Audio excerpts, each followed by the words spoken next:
বন্ধুরা, তোমরা রোজ যদি একটু সময় বের করে শ্রীকৃষ্ণের বাণী শোনো, তাহলে তোমার জীবন নিশ্চয়ই উন্নত হবে, বদলে যাবে। ভগবদ গীতায় বলা কিছু বাণী তোমাদের সামনে তুলে ধরলাম। সততা ও ধর্ম মেনে চলো। সৎ জীবনই দীর্ঘস্থায়ী সম্মান দেয়। ভালো পথে অবিচল থাকো। বাধা এলেও সঠিক পথ ছেড়ে দিও না। আত্মনিয়ন্ত্রণই শক্তি। নিজেকে জয় করাই সবচেয়ে বড় জয়। অন্যের ক্ষতি করা থেকে বিরত থাকো। মনে রেখো, কাউকে কষ্ট দিলে তা ফিরে আসে। সহানুভূতিশীল হও, কেননা অন্যের দুঃখ বুঝতে পারা মানবতার পরিচয়। সত্যিকারের সুখ কোথায়? আজকের পৃথিবীতে মানুষ সুখ খুঁজছে। কেউ টাকা দিয়ে সুখ কিনতে চায়, কেউ শক্তি ও অহংকার দিয়ে। কিন্তু গীতায় বলা হয়েছে, বাহ্যিক জিনিসে সত্যিকারের সুখ পাওয়া যায় না। সত্যিকারের সুখ আসে মানুষের নিজের ভেতর থেকে।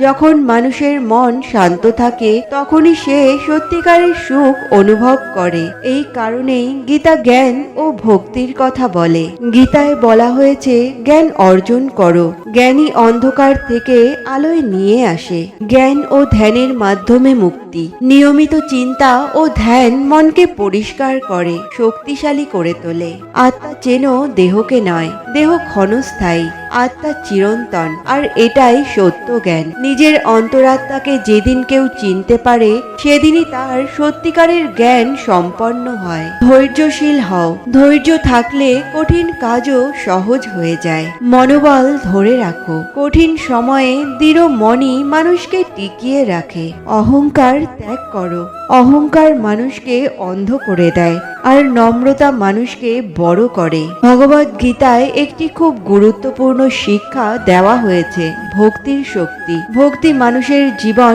বদলে দিতে পারে। যে মানুষ সত্যিকারের ভক্তি নিয়ে ভগবানকে স্মরণ করে, তার মন ধীরে ধীরে শান্ত হয়ে যায়। ভক্তি মানুষকে অহংকার থেকে দূরে রাখে। আর যখন মানুষ বিনয়ী হয়, তখন মানুষ ঈশ্বরের কৃপা লাভ করে।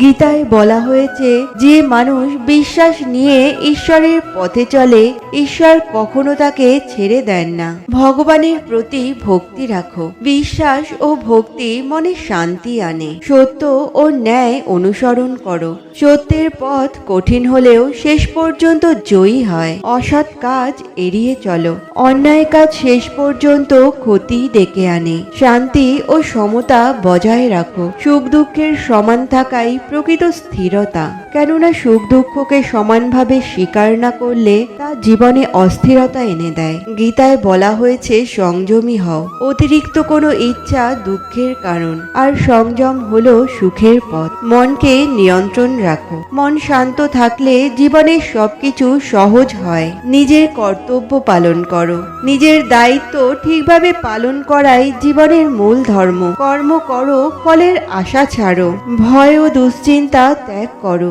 ভয় আমাদের দুর্বল করে, আর সাহস আমাদের এগিয়ে নিয়ে যায়। তাই মনে সাহস রাখো।